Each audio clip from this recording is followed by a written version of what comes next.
नमस्कार, स्वागत है आप सभी का अपने YouTube चैनल बिहेवियर एजुकेशन उपकार की क्लास में। आज हम चर्चा परिचर्चा करने वाले हैं प्रमुख साहित्यकार, पत्रकार, इतिहासकार एवं शिक्षाविद एवं उनके उपनाम क्या क्या थे। ठीक है, उत्तराखंड के जो प्रमुख व्यक्तित्व थे उनके उपनामों के बारे में चर्चा परिचर्चा करेंगे। ये पूछ लिया जाता है गुमानी कवि के नाम से किसे जाना जाता है, गुस्से के नाम से किसे जाना जाता है, लेडी गर्ल मशरूम के नाम से, बैडमिंटन क्वीन के नाम से किसे जाना जाता है। ऐसे बहुत सारे प्रश्न बनते हैं आपकी परीक्षाओं में, उनके बारे में चर्चा परिचर्चा आज हम करेंगे। व्याख्यात्मक रूप में कनेक्टिंग वीडियो होगी। तो आइए प्रारंभ करते हैं आज की श्रृंखला। हारा हूँ 100 बार गुनाहों से लड़ लड़कर, लेकिन बारंबार लड़ा हूँ मैं उठ उठ कर। इसमें मेरा हर गुनाह भी मुझसे हारा, मैंने अपने जीवन को इस तरह उभारा। डूबा हूँ हर रोज किनारे तक आ आकर, लेकिन मैं हर रोज उगा हूँ जैसे दिन कर। इसमें मेरी असफलता भी मुझसे हारी, मैंने अपनी सुंदरता इस तरह सवारी। तो आइए चर्चा परिचर्चा कर लेते हैं उत्तराखंड के प्रमुख व्यक्तित्व एवं उनके उपनाम। प्रश्न पहला पूछ रहा है लोक रत्न पंत का उपनाम क्या था। ठीक है, जो लोक रत्न तो इनका मूल नाम था, तो इनको किस नाम से जाना जाता था, इन्हें किस नाम से प्रसिद्धि मिली थी। तो फोटो में आप देख सकते हो ये है हमारे लोक रत्न पंत, तो इन्हें गुमानी कवि के नाम से जाना जाता था। ठीक है, गुमानी कवि इनका क्या था, उपनाम है। आइए थोड़ी व्याख्यात्मक रूप में इनके बारे में जान लेते हैं। इनका जन्म फरवरी 1790 में वर्तमान उधम सिंह नगर के काशीपुर में हुआ था। ठीक है, उधम सिंह के काशीपुर में हुआ था। इनका मूल नाम लोकनाथ या लोक रत्न पंत था। मूल नाम क्या था, लोकनाथ या लोक रत्न पंत था। इन्हें गुमानी कवि के नाम से जाना जाता था। वहीं थोड़ी इनके बारे में और चर्चा कर लेते हैं। बाद में ये ज्यादातर साधु वेश में गुफाओं में निवास करते थे। बाद में ये क्या साधु वेश लिया था इन्होंने और गुफाओं में ये क्या करने लगे थे, निवास करने लगे थे। ये मूलतः संस्कृत भाषा के कवि थे। कौन से भाषा के कवि थे, आपसे पूछ लिया जाए कि लोकरत्न जो गुमानी कवि के नाम से जाने जाते हैं वो किस भाषा के कवि थे, तो संस्कृत भाषा के कवि थे। फिर भी कुमाऊनी, हिंदी तथा नेपाली में भी इनकी रचनाएं मिलती हैं जो गुमानी नीति में संग्रहित हैं। सर जॉर्ज गियर्सन इन्हें कुमाऊं का सबसे प्राचीन कवि मानते हैं। देखो किसके द्वारा इन्हें कुमाऊं का सबसे प्राचीन कवि माना गया है, तो सर जॉर्ज गियर्सन इन्हें क्या कुमाऊं का सबसे प्राचीन कवि मानते हैं। आपसे पूछ लिया जाए कि कवि जो कुमाऊं के सबसे प्राचीन कवि हैं कौन है, तो ये है हमारे लोकरत्न पंत या लोकनाथ या गुमानी कवि के नाम से जाने जाते हैं। सर जॉर्ज गियर्सन ने कुमाऊं का सबसे क्या प्राचीन कवि माना है। दूसरे हैं हमारे सुमित्रानंदन पंत जी का उपनाम क्या था। ठीक है, आप जानते हो एक बहुत बड़ी हस्ती हैं, इनकी बहुत प्यारी प्यारी रचनाएं हैं, आपको पता ही है। इन्हें ज्ञानपीठ पुरस्कार से भी नवाजा गया था 1968 में। कौन से कृति के लिए दिया गया था, चिदम्बरा के लिए दिया गया था। तो वही सुमित्रानंदन पंत जी का उपनाम क्या है आपको बताना है। तो इन्हें किस नाम से जाना जाता था, गुस्से या सह के नाम से जाना जाता था। फोटो में संलग्न हमारे सुमित्रानंदन पंत जी हैं, गुस्से या सह के नाम से जाना जाता था। वहीं एक्स्ट्रा पॉइंट नोट करना, प्रकृति के चितेर सुकुमार कवि के नाम से भी किन्हें सुमित्रानंदन पंत जी को जाना जाता है। थोड़ी व्याख्यात्मक रूप में चर्चा करेंगे। इनका जन्म 20 मई 1900 को वर्तमान बागेश्वर जिले के कौसानी में हुआ था। जन्म कहाँ हुआ था, जनपद बागेश्वर था, स्थान कौसानी में हुआ था। इनका बचपन का नाम गोसाई दत्त था। बचपन का नाम क्या था, गोसाई दत्त था। लोग इन्हें गुस्से या सह के नाम से पुकारते थे। ठीक है, उच्च शिक्षा इलाहाबाद से प्राप्त किया और लगभग 10 वर्ष से यहीं रहे। वीणा एवं पल्लव की अधिकांश रचनाएं यहीं की थी। वीणा और पल्लव की रचना है ये इन्होंने कहाँ की थी, यहीं की थी। ठीक है, किस कृति के लिए सुमित्रानंदन पंत को हिंदी साहित्य का ज्ञानपीठ से नवाजा गया, प्रथम ज्ञानपीठ से नवाजा गया, तो इनकी एक प्रमुख रचना है चिदम्बरा। ठीक है, उसके लिए 1968 में इन्हें ज्ञानपीठ पुरस्कार दिया गया। वहीं ये क्या थे, एक छायावादी कवि थे। वीणा, ग्रंथि, पल्लव, गुंजन और ज्योत्सना ये सभी इनकी क्या हैं, कृतियां हैं। युगांत, युगवाणी, ग्राम्या, बहुत बार पूछा गया कि ग्राम्या किसकी कृति है, तो ये हमारे सुमित्रानंदन पंत जी की है। 1961 में उन्हें पद्म भूषण और 1968 में उन्हें चिदम्बरा के लिए प्रथम ज्ञानपीठ पुरस्कार से नवाजा गया है। इंपॉर्टेंट है, परीक्षाओं में बहुत सारे प्रश्न बनते हैं सुमित्रा नंदन पंत से, 1 या 2 नंबर के क्वेश्चन यहीं से बन जाते हैं। प्रकृति के चितेरे या सुकुमार कवि के नाम से, बचपन का नाम गुसाई, लोग इन्हें गुसे या से कहते थे। जन्म स्थान कौसानी है। चिदम्बरा के लिए इन्हें ज्ञानपीठ पुरस्कार मिला है। आइए आगे चर्चा कर लेते हैं। नेक्स्ट है हमारे गौरीदत्त पांडे जी का उपनाम क्या था, तो आपको बताना है गौरीदत्त पांडे जी का उपनाम क्या था। तो पूछ रहा है गौरीदत्त पांडे जी का उपनाम, ठीक है। तो गौरदा के नाम से इन्हें जाना जाता था। किसके नाम से? गौरदा के नाम से इन्हें जाना जाता था। इनका नाम क्या था? गौरदा था, ठीक है। गौरीदत्त पांडे इनका नाम है और इनको जो प्रसिद्धि मिली, गौरदा के नाम से इन्हें प्रसिद्धि मिली है। नेक्स्ट है आपका चौथा कि कल्याण सिंह रावत को किस नाम से जाना जाता है। तो बताना है आपको कल्याण सिंह रावत को किस नाम से जाना जाता था। फोटो में संलग्न कल्याण सिंह रावत है, पर्यावरणवादी थे, ठीक है। तो इन्हें मैती के नाम से जाना जाता है, ठीक है।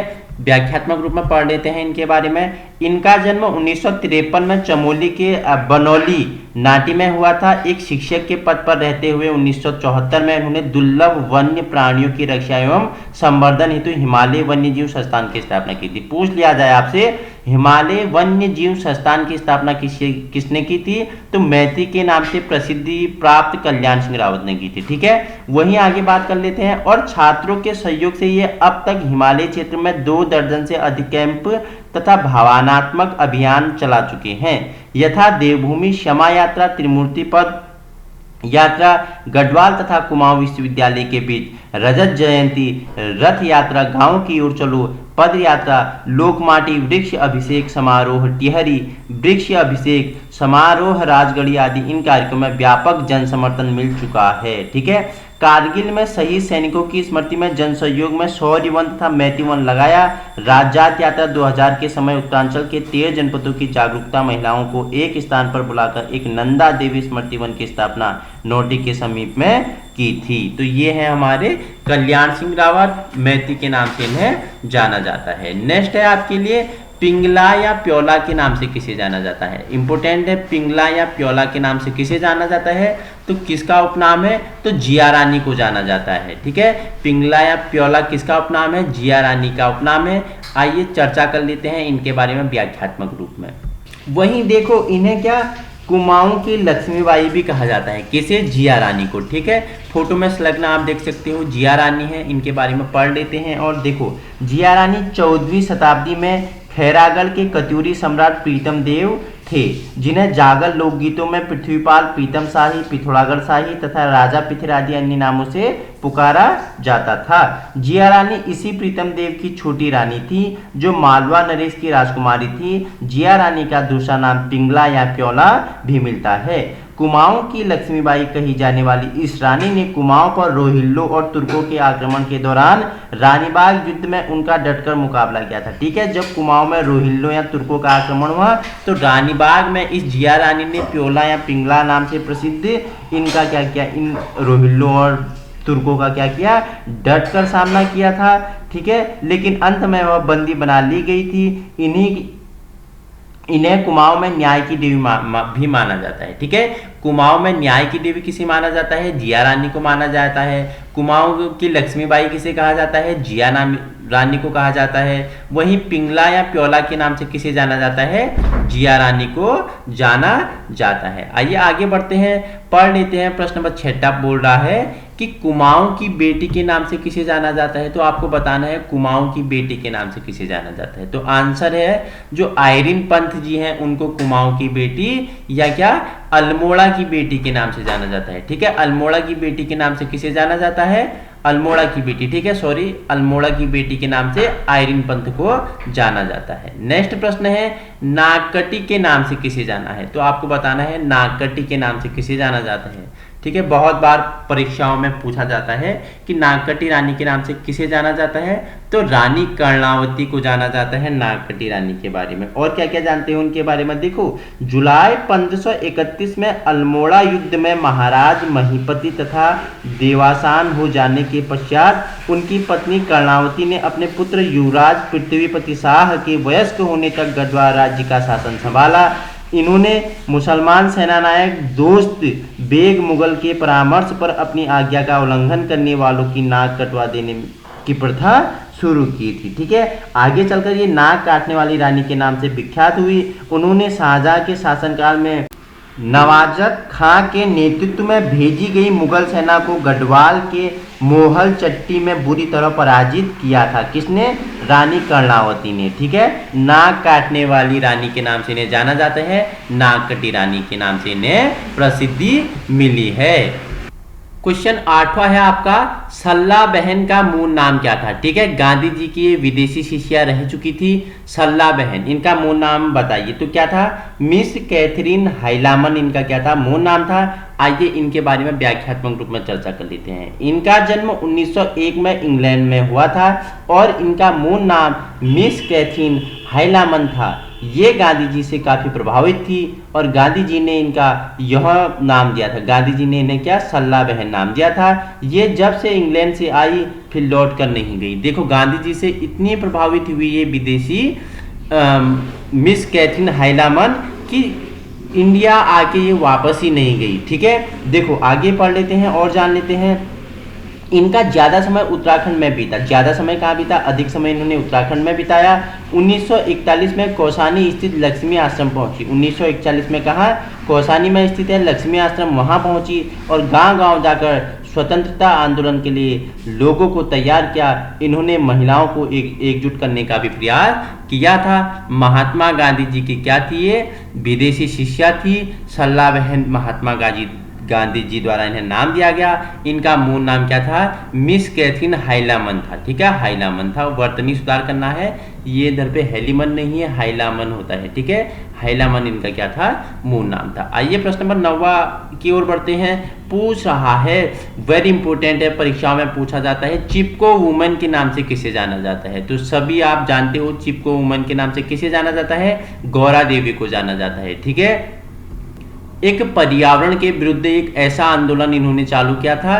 उस समय पेड़ों की अंधाधुंध कटान को देखते हुए पेड़ों पे ये लोग क्या करते थे? एक गुट बना के चिपक जाते थे। तो चिपको वुमेन के नाम से। ठीक है, चिपको वुमेन के नाम से किसे प्रसिद्धि प्राप्त है? तो गौरा देवी को। आइए जान लेते हैं इनके बारे में भी व्याख्यात्मक रूप में, गौरा देवी जी के बारे में। ठीक है, चित्र में संलग्न गौरा देवी जी हैं, जानेंगे इनके बारे में व्याख्यात्मक रूप में।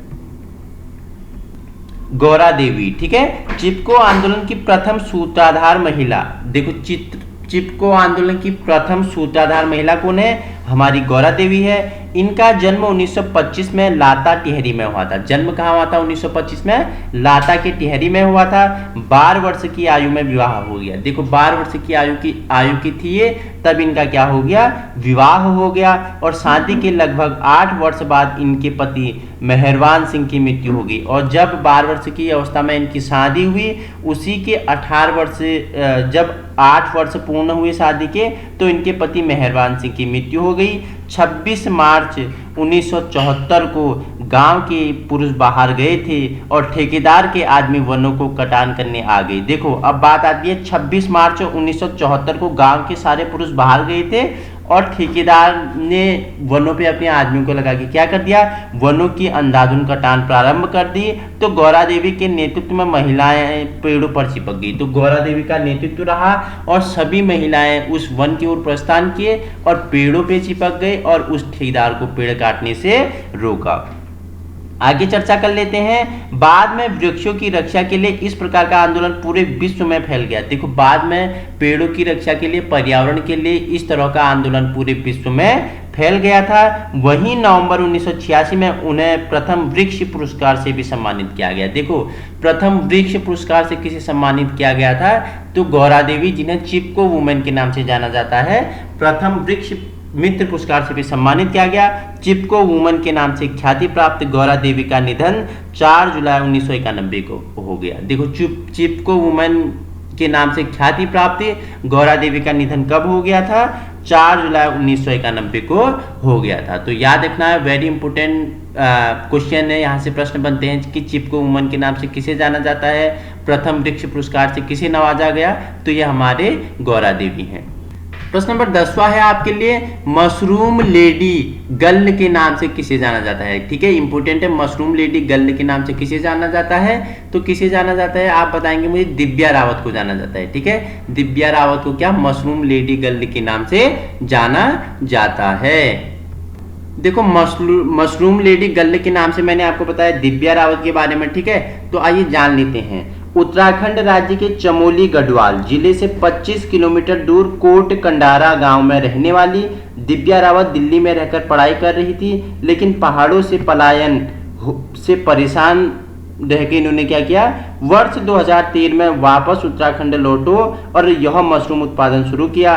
दिव्या फोन पर गांव कनेक्शन को बताती है, मैंने उत्तराखंड से ज्यादातर घरों में ताला लगा देखा, 4-5 हजार रुपये के लिए यहाँ के लोग घरों को ताला लगा के पलायन कर लेते हैं, जिसका मुख्य वजह रोजगार न होना था। मैंने ठान लिया कि कुछ ऐसा प्रयास करूंगी जिससे लोगों का क्या मिले, रोजगार मिल सके और पलायन रोक सके। इन्होंने मशरूम की क्या क्या खेती की, उत्पादन की और मशरूम लेडी गर्ल के नाम से क्या है प्रख्याति या प्रसिद्धि प्राप्त हुई है दिव्या रावत को। ठीक है, नेक्स्ट है इंपोर्टेंट है, इंसाइक्लोपीडिया ऑफ उत्तराखंड के नाम से किसे जाना जाता है, चारण के नाम से किसे जाना जाता है, तो बता दो मुझे इंसाइक्लोपीडिया ऑफ उत्तराखंड के नाम से किसे जाना जाता है।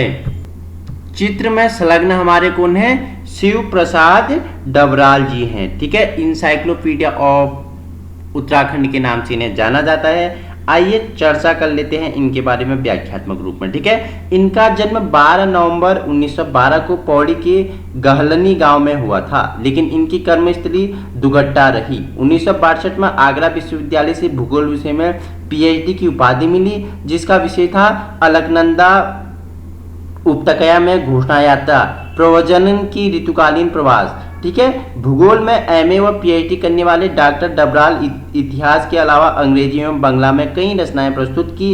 उनके द्वारा लिखित व संपादित कुछ प्रमुख रचनाएं इस प्रकार हैं। देखो क्या क्या है, श्री उत्तराखंड यात्रा दर्शन, उत्तराखंड का इतिहास 12 भागों में है। ठीक है, इनने उत्तराखंड का इतिहास लिखा जो 12 भागों में संलग्न है। उत्तरांचल के अभिलेख एवं मुद्रा हो गए, गुहादित्य गौरा बादल हो गया, महाराणा संग्राम सिंह हो गई, पत्राधाय होगी, सदेई हो गई, सतीरमा होगी, राष्ट्र रक्षा काव्य, गढ़वाली मेघदूत, हुतात्मा परिचय, अतीत स्मृति, संघर्ष संगीत आदि इनकी क्या है प्रमुख रचनाएं हैं। उन्होंने प्रेस भी खोली थी और वीर गाथा प्रकाशन के नाम से पुस्तकें प्रकाशित हुई थी। इनने प्रेस भी खोली थी और वीर गाथा के नाम से क्या होती थी, पुस्तकें प्रकाशित होती थी। घुमक्कड़ी के शौक के चलते उनका नाम के अंत में चारण शब्द जोड़ दिया गया। देखो ये घूमने के बड़े शौकीन थे, कौन, हमारे शिव प्रसाद डबराल जी। ठीक है, तो इनके घूमने के स्वभाव से इनके पीछे चारण शब्द जोड़ दिया गया। इन्हें इंसाइक्लोपीडिया ऑफ उत्तराखंड के नाम से जाना जाता है। वे दुगट्टा इंटर कॉलेज के प्रधानाचार्य थे। उन्होंने अपने सरूड़ा दुगट्टा स्थित उत्तराखंड विद्या भवन नाम से पुस्तकालय एवं संग्रहालय खोलकर करीब 30,000 पुस्तकें, दुर्लभ पांडुलिपियां, पुरातत्वीय महल के सिक्के एवं बर्तनों आदि का संग्रह भी किया था। तो याद रखना है आपको, इंसाइक्लोपीडिया ऑफ उत्तराखंड के नाम से किसे, शिव प्रसाद डबराल के नाम से जाना जाता है, चारण नाम से भी इन्हें जाना जाता है। क्वेश्चन नेक्स्ट है, प्रश्न नंबर 12 आपके लिए, गर्भभंजक के नाम से किसे जाना जाता है, तो आपको बताना है गर्भभंजक के नाम से किसे जाना जाता है, इंपोर्टेंट है। तो गर्भभंजक के नाम से किसे जाना जाता है, तो आपको बताना है, ये हमारे माधो सिंह भंडारी जी का उपनाम क्या था, गर्भ सिंह भंजक था। ठीक है, गर्भभंजक था इनका उपनाम। ये चित्र में संलग्न हमारे माधो सिंह भंडारी है, गर्भभंजक के नाम से इन्हें ख्याति प्राप्त थी। क्वेश्चन नेक्स्ट है आपके लिए, कुमाऊं केसरी के नाम से किसे जाना जाता है, VIMP है, स्टार लगा लीजिए। कुमाऊं केसरी के नाम से किसे जाना जाता है, इजी है, तो हमारे बद्रीदत्त पांडे जी को कुमाऊं केसरी के नाम से जाना जाता है। आइए व्याख्यात्मक रूप में परिचर्चा कर लेते हैं कुमाऊं केसरी के बारे में। चित्र में संलग्न हमारे बद्रीदत्त पांडे जी हैं। यद्यपि इनका मूल निवास एवं शिक्षा स्थल अल्मोड़ा था, लेकिन फरवरी 1822 को कनखल हरिद्वार में हुआ था इनका जन्म। ठीक है, 1913 में वे अल्मोड़ा से प्रकाशित अल्मोड़ा अखबार के संपादक बने। 1913 में अल्मोड़ा से एक अखबार प्रकाशित होता था, किस नाम से? अल्मोड़ा अखबार, तो उसके संपादक बने। अंग्रेजी शासन के प्रति तीखे और व्यंग्यात्मक लेखों के कारण तत्कालीन डिप्टी कमिश्नर ने अखबार को सन 1918 में प्रतिबंधित कर दिया। ये जो इनका अखबार निकलता था अल्मोड़ा अखबार, उसमें अंग्रेजों के प्रति क्या होते थे? तीखे व्यंग्य होते थे। तो ब्रिटिश सरकार ने इस अखबार को क्या कर दिया? प्रतिबंध कर दिया गया था। ठीक है, वहीं कुली उतार, कुली बेगार, कुड़ी बर्दाश्त आदि प्रथाओं में इन्होंने क्या किया? भाग लिया। कुर्मांचल केसरी की पदवी से इन्हें विभूषित किया गया। कुमाऊं का इतिहास पुस्तक भी इनके द्वारा। देखो और इनके बारे में जान लेते हैं। स्वाधीनता संग्राम के समय ये करीब 5 बार जेल गए थे। अपने जेल प्रवास में उन्होंने कुमाऊं का इतिहास नाम की एक प्रसिद्ध पुस्तक की रचना की थी। ठीक है, जीवन में उन्हें 2 स्वर्ण पदक मिले थे। जीवन में उन्हें 2 स्वर्ण पदक मिले थे, जिन्हें उन्होंने 1962 में भारत चीन युद्ध के समय देश की सुरक्षा कोष में दे दिया। ठीक है, 1962 में जब भारत और चीन युद्ध हुआ था तो उन्होंने उन स्वर्ण पदक को क्या दे दिया? भारत के सुरक्षा कोष में दे दिया। वहीं 1937 में केंद्रीय असेंबली, 1946 में उत्तर प्रदेश में काउंसलर और 1955 में लोकसभा सदस्य निर्वाचित हुए। 13 जनवरी सन 1965 को उनका निधन हो गया। किसका? कुमाऊं केसरी के नाम से प्रसिद्धि थी। कुमाऊं का इतिहास इन्होंने पुस्तक लिखी और कुमाऊं में कुली उतार, कुली बेगार और कुली बर्दाश्त कुप्रथाओं के विरुद्ध आवाज उठाई थी। तो आइए आगे चर्चा कर लेते हैं। प्रश्न नंबर 14 है, मुसोलिनी शेर के नाम से किसे जाना जाता है? किस व्यक्ति को मुसोलिनी शेर के नाम से जाना जाता है? तो हर्षदेव ओली जी को क्या मुसोलिनी शेर के नाम से जाना जाता है? आइए इनके बारे में थोड़ी और जान लेते हैं, इनके जीवन परिचय के बारे में। हर्षदेव ओली मुसोलिनी शेर के नाम से प्रसिद्धि मिली थी। देखो और इन्हें क्या काली कुमाऊं के शेर के नाम से, मुसोलिनी शेर और काली कुमाऊं के शेर के नाम से जाना जाता था। ठीक है, हर्षदेव ओली का जन्म 4 मार्च 1890 को ग्राम गुसानी खेतिकान चंपावत में हुआ था। इन्होंने कई अखबारों में कार्य किया।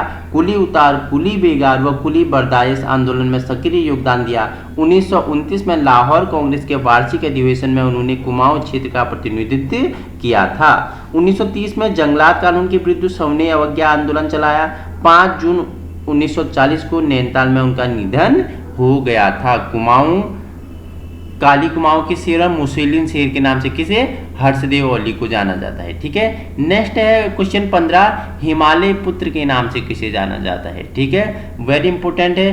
पंडित गोविंद बल्लभ पंत को हिमालय पुत्र के नाम से जाना जाता है।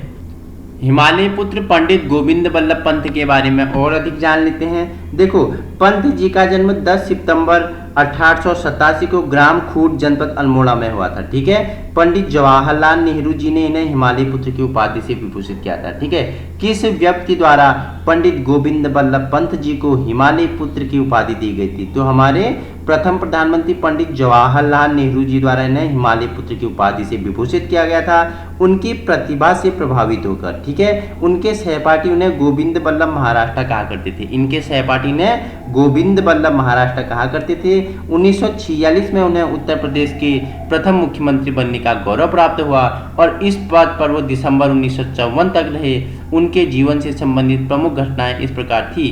1909 में इलाहाबाद से कानून की डिग्री लेने के बाद उन्होंने काशीपुर में वकालत शुरू की। हिंदी के प्रचार हेतु 1914 में काशी नागरिक प्रचारणी सभा की एक शाखा के रूप में काशीपुर में प्रेम सभा की स्थापना भी इनके द्वारा की गई। इसके बाद 1916 में कुमाऊं परिषद के गठन में अहम भूमिका निभाई। 1923 में स्वराज पार्टी के टिकट पर नैनीताल जिले में संयुक्त प्रांत की विधान परिषद में सदस्य निर्वाचित हुए, जबकि 1927 में उन्हें संयुक्त प्रांत की कांग्रेस कमेटी का अध्यक्ष चुना गया। 29 नवंबर 1928 को लखनऊ में साइमन कमीशन के विरुद्ध प्रदर्शन में नेहरू के प्राणों की रक्षा करते समय इन्हें गंभीर चोटों का सामना करना पड़ा था। वहीं इनसे एक महत्वपूर्ण फैक्टर बनता है, 26 जनवरी 1957 को भारत रत्न की उपाधि से सम्मानित किया गया। 7 मार्च 1961 को पक्षाघात के कारण इनका निधन हो गया। देखो मैंने बताया ना कि जब ये 29 नवंबर 1928 को लखनऊ में साइमन कमीशन के विरुद्ध प्रदर्शन कर रहे थे। तो नेहरू जी के प्राणों के चक्कर में इन्होंने वो नेहरू जी पे पड़ी लाठियां अपने ऊपर ले ली। उसी के कारण ना क्या हुआ, 7 मार्च 1961 में उन्हीं पक्षाघात के कारण का क्या हो गया, निधन हो गया। हमारे हिमालय पुत्र के नाम से विख्यात है। उपाधि किसने दी, पंडित जवाहरलाल नेहरू जी द्वारा इन्हें उपाधि दी गई। 26 जनवरी 1957 को भारत रत्न उपाधि से भी इन्हें सम्मानित किया गया। नेक्स्ट है प्रश्न नंबर 16 कि आजाद के नाम से किस व्यक्ति को जाना जाता है। तो आंसर होगा आपका श्रीधर किमोठी को आजाद के नाम से जाना जाता था। आइए जान लेते हैं, चित्र में संलग्न श्रीधर किमोठी हैं, आजाद के नाम से जाने जाते हैं। इनका जन्म 1919 में चमोली के चंद्रशिला भिकोन ग्राम में हुआ था। स्वतंत्रता आंदोलन के दौरान कई बार जेल गए। इन्होंने स्वतंत्रता के बाद अनेक सामाजिक कार्य किए। नवंबर 2005 में इनका क्या हो गया, निधन हो गया। आजाद के नाम से ख्याति प्राप्त थी श्रीधर किमोठी के, एक क्या थे, प्रमुख सामाजिक कार्यकर्ता थे। ठीक है, नेक्स्ट है आपका मौलिक पंडित के नाम से किसे जाना जाता है। तो मौलिक पंडित का उपनाम बताइए। तो नैन सिंह रावत को मौलिक पंडित के नाम से जाना जाता है। चित्र में संलग्न हमारी कौन है, नैन सिंह रावत है। उपनाम क्या है, मौलिक पंडित है इनका उपनाम। आइए व्याख्यात्मक रूप में नैन सिंह के बारे में जान लेते हैं। ठीक है, मौलिक पंडित इनका उपनाम था। नैन सिंह रावत, इनका जन्म 1830 में मिलन मुंशियारी पिथौरागढ़ में हुआ था। मिलन कहाँ पे, मुंशियारी की पिथौरागढ़ में हुआ था। किनका जन्म, हमारे मौलिक पंडित नैन सिंह रावत का। अध्यापक की नौकरी के कारण ये पंडित नाम से लोकप्रिय हुए। एक अध्यापक की नौकरी थे, पेशा इनका क्या था, अध्यापक थे, जिसके कारण ये पंडित के नाम से विख्यात हुए। उन्होंने ब्रिटिश सरकार के लिए एक व्यापारी वेश में 1866 में नेपाल सीमा में लहासा तिब्बत तक का कठिन सर्वेक्षण किया। इस यात्रा में उन्होंने सेक्सेटेंट कोण नापने वाला यंत्र से 99 स्थानों के अक्षांशों का अंकन किया था। आर्थिक सामाजिक जीवन के प्रति भी महत्वपूर्ण जानकारियां ली। तिब्बत की थोकजातुंग नामक सोने की खान तथा ब्रह्मपुत्र नदी से 600 मील तक के प्रवाह पथ का सर्वेक्षण भी इनके द्वारा किया गया था। ठीक है, तो ये हमारे कौन, मौलिक पंडित नैन सिंह रावत जी हैं। नेक्स्ट की ओर बढ़ते हैं। प्रश्न नंबर 18 पूछता है गौहरा ब्राह्मण के नाम से किसे जाना जाता है। तो किसे जाना जाता है, गौहरा ब्राह्मण के नाम से जिम कार्बेट को जाना जाता है। इंपोर्टेंट है, याद रखना। वहीं देवेग के नाम से किसे जाना जाता है, तो मुकुंद राम बड़थवाल जी को क्या, देवेग के नाम से जाना जाता है। इंपोर्टेंट है, सभी आपके लिए 30 महत्वपूर्ण व्यक्ति हैं, उनके उपनाम है चित्रों सहित। तो आपको बताना है देवेग के नाम से किसे जाना जाता है। आइए जान लेते हैं इनके जीवन परिचय के बारे में। मुकुंद राम बड़थवाल, इनका जन्म नवंबर 1887 में पौड़ी के खर्ण गांव में हुआ था। ठीक है, इन्हें देवेग के नाम से भी जाना जाता है। ये संस्कृत और ज्योतिष के महान विद्वान थे। देखो, ज्योतिष शास्त्र के सफल साधक लिखा है ना नीचे चित्र में, ये देखो आप देख सकते हैं, ज्योतिष शास्त्र के सफल साधक थे। मुकुंद देवग के नाम से इन्हें जाना जाता है। ठीक है, ज्योतिष में उन्हें 1 लाख से अधिक श्लोकों की रचना की थी। ज्योतिष में उन्होंने 1 लाख से भी अधिक श्लोकों की रचना की थी। उन्हें 44 महत्वपूर्ण ग्रंथों में से भी केवल 22 का ही प्रकाशन हुआ, जिनमें से मुख्य पुस्तकें इस प्रकार है: ज्योतिष स्तव्यम, जातक सूत्रक, पंचाक मंजूषा, कोश नामावली, मुकुंद कोश, ज्योतिष शब्दकोश, ज्योतिष रत्नाकर, आयुर्दारी संग्रह आदि इनकी क्या है, प्रमुख रचनाएं हैं। ठीक है, वहीं देखो आगे चर्चा कर लेते हैं। भारतीय ज्योतिष अनुसंधान संस्थान ने उनको अभिनव 12 मिहिर की उपाधि से अलंकृत किया। देखो, ज्योतिष अनुसंधान संस्थान ने क्या, अभिनव 12 मिहिर के नाम से या उपाधि से क्या किया, विभूषित किया। और बात करें इनके निधन की, तो 30 सितंबर 1969 या 79 को इनका क्या हो गया, गंगा तट पे स्थित निधन हो गया था। कहाँ पे, मुकुंदाश्रम में हुआ था। ठीक है, मुकुंदाश्रम में इनका निधन हो गया 30 सितंबर कब, 1979 में, याद रखना। क्वेश्चन नेक्स्ट है आपके लिए, 20वां उत्तराखंड का गांधी किसे कहा जाता है। इंपोर्टेंट है, बताओ मुझे उत्तराखंड का गांधी किसे कहा जाता है। बहुत ही इजी है, बहुत बार परीक्षाओं में पूछा गया है, कॉमन क्वेश्चन बन गया है। तो किसे कहा जाता है, इंद्रमणि बडौनी जी को उत्तराखंड का क्या, गांधी कहा जाता है। चित्र में संलग्न हमारे कौन है, इंद्रमणि बडौनी जी हैं, जिन्हें उत्तराखंड का गांधी कहा जाता है। आइए जानते हैं इनके बारे में व्याख्यात्मक। उत्तराखंड का गांधी नाम से सम्मानित हस्ताक्षर श्री बड़ौनी का जन्म 1924 में टिहरी के अखोनी गांव में हुआ था। इन्होंने सर्वप्रथम लोक कलाकार के रूप में कर्म क्षेत्र में पदार्पण किया था। ठीक है, 1956 में इनके नेतृत्व में टिहरी गढ़वाल के ग्रामीण कलाकारों के दल में लखनऊ को चौफुला केदार नृत्य गीत प्रस्तुत करने पर उत्तर प्रदेश सूचना विभाग द्वारा प्रथम पुरस्कार से सम्मानित किया गया था। देखो, चौफुला केदार नृत्य गीत में भी इन्हें क्या थी, महारत हासिल थी। इंद्रमणि बड़ौनी क्या उत्तराखंड के गांधी के नाम से क्या है, हमारे विख्यात है। 21 नंबर का प्रश्न है आपके लिए, पूछ रहा है उत्तराखंड का वृक्ष मानव के नाम से किस व्यक्ति को जाना जाता है। ठीक है, वृक्ष मानव के नाम से प्रख्यात व्यक्ति कौन है, तो चित्र में आप देख सकते हैं विश्वेश्वर दत्त सकलानी को क्या उत्तराखंड का वृक्ष मानव कहा जाता है। ठीक है, वृक्ष मानव क्यों कहा जाता है, क्योंकि पर्यावरण के प्रति इनका अथाह प्रेम था। पर्यावरण की रक्षा, सुरक्षा, संरक्षण में इन्होंने बहुत ऐसे सामाजिक कार्य किए जिनके कारण इन्हें क्या उत्तराखंड का वृक्ष मानव से क्या मिली, प्रख्याति प्राप्त। उत्तराखंड के वृक्ष मानव कौन, विश्वेश्वर दत्त सकलानी के बारे में व्याख्यात्मक रूप में चर्चा कर लेते हैं। आइए, अनन्य प्रकृति प्रेमी, वृक्ष मित्र, पर्यावरण संरक्षण श्री सकलानी स्वाधीनता संग्राम सेनानी, टिहरी जनक्रांति के अमर शहीद नागेंद्र सकलानी के अनुज थे। अनुज क्या होता है, छोटे भाई को अनुज बोलते हैं। इनके बड़े भाई का नाम क्या था, शहीद नागेंद्र सकलानी था। उनके छोटे भाई ये थे। अनुज को मतलब छोटा भाई अनुज हो गया, बड़ा भाई अग्रज हो गया। ठीक है, पर्यावरण के क्षेत्र में इनके उल्लेखनीय योगदान के लिए 1986 में इंदिरा प्रियदर्शनी वृक्ष मित्र पुरस्कार से इन्हें सम्मानित किया गया और इन उत्तराखंड का वृक्ष मानव इन्हें कहा जाने लगा। तो उत्तराखंड के वृक्ष के नाम से किसे ख्याति प्राप्त है, तो विश्वेश्वर दत्त सकलानी जी को। ठीक है, याद रखना, विश्वेश्वर दत्त सकलानी को। क्वेश्चन 22 है आपके लिए, काली कुमाऊं का चाणक्य गढ़ केसरी के नाम से किसे जाना जाता है। VIMP है, काली कुमाऊं का चाणक्य गढ़ केसरी के नाम से, गढ़ केसरी के नाम से किसे ख्याति प्रसिद्धि है। तो आपको बताना है किसे ख्याति प्रसिद्ध है काली कुमाऊं चाणक्य गढ़ केसरी के नाम से। तो आंसर आपका हो जाएगा अनुसुईया प्रसाद बहुगुणा के बारे में। आइए जानते हैं इनके बारे में व्याख्यात्मक रूप में। अनुसुईया प्रसाद बहुगुणा जी के बारे में जान लेते हैं। तो देखो, गढ़ केसरी नाम से विख्यात अनुसुईया प्रसाद बहुगुणा का जन्म 18 फरवरी 1894 को पुण्य तीर्थ अनुसुईया देवी में हुआ था। वह एक सफल क्या थे, वकील थे। कुली बेगार तथा स्वतंत्रता आंदोलन में काफी सक्रिय रहे। 1921 में उन्हें गढ़वाल युवा सम्मेलन श्रीनगर का अध्यक्ष चुना गया था। 1931 में वे जिला बोर्ड के चेयरमैन नियुक्त हुई। 23 मार्च 1943 को उनका देहांत हो गया। गढ़ केसरी के नाम से किसे जाना जाता है, अनुसुईया प्रसाद बहुगुणा को जाना जाता है। प्रश्न नंबर नेक्स्ट है 23, पूछ रहा है देहरादून का सुल्तान के नाम से किसे जाना जाता है। तो आपको बताना है देहरादून के सुल्तान के नाम से किसे जाना जाता है, महावीर त्यागी को देहरादून के सुल्तान के नाम से जाना जाता है। आइए जान लेते हैं इनके बारे में थोड़ी एक्स्ट्रा पॉइंट। महावीर त्यागी का जन्म 1899 में हुआ था। प्राथमिक शिक्षा के बाद ये फौज में भर्ती हो गए।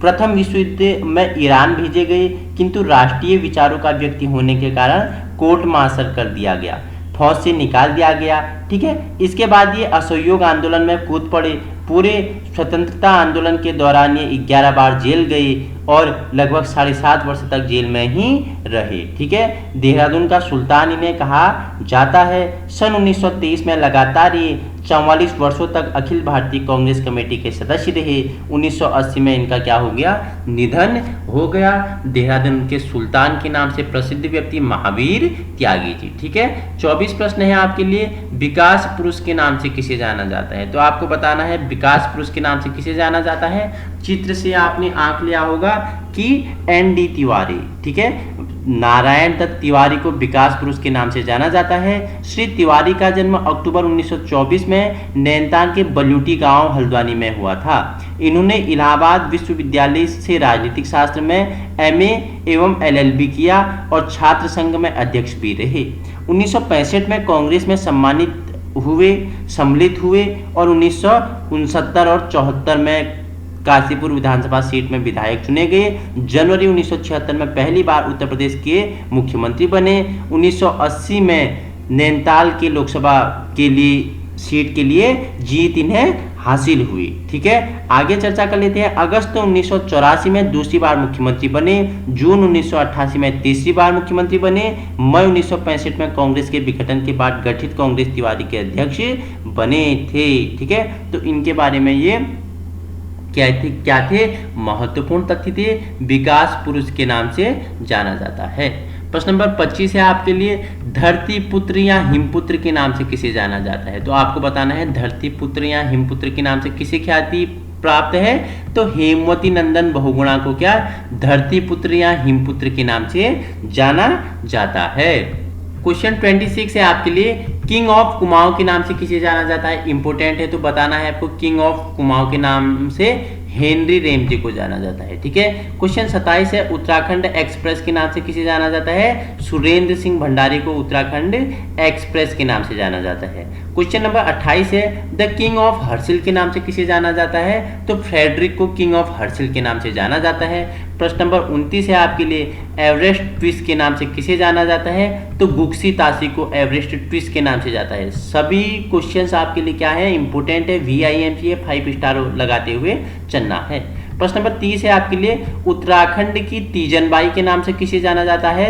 तो कबूतरी देवी को किसके नाम से, उत्तराखंड की तीजनबाई के नाम से जाना जाता है। ठीक है, नेक्स्ट अंतिम का स्लाइड आपके लिए है, जोहार के जोहरी के नाम से किसे जाना जाता है। चित्र में संलग्न आप देख सकते हैं, जोहार के जोहरी के नाम से इन्हें जाना जाता है। शेर सिंह पांगती इनका क्या है मूल नाम है। उपनाम की बात करें तो जोहार के जोहरी के नाम से जाना जाता है।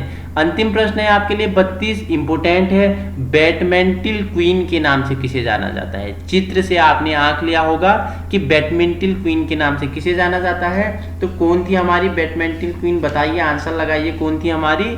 तो मधुमिता बिष्ट जी को क्या बैडमिंटन क्वीन के नाम से जाना जाता है।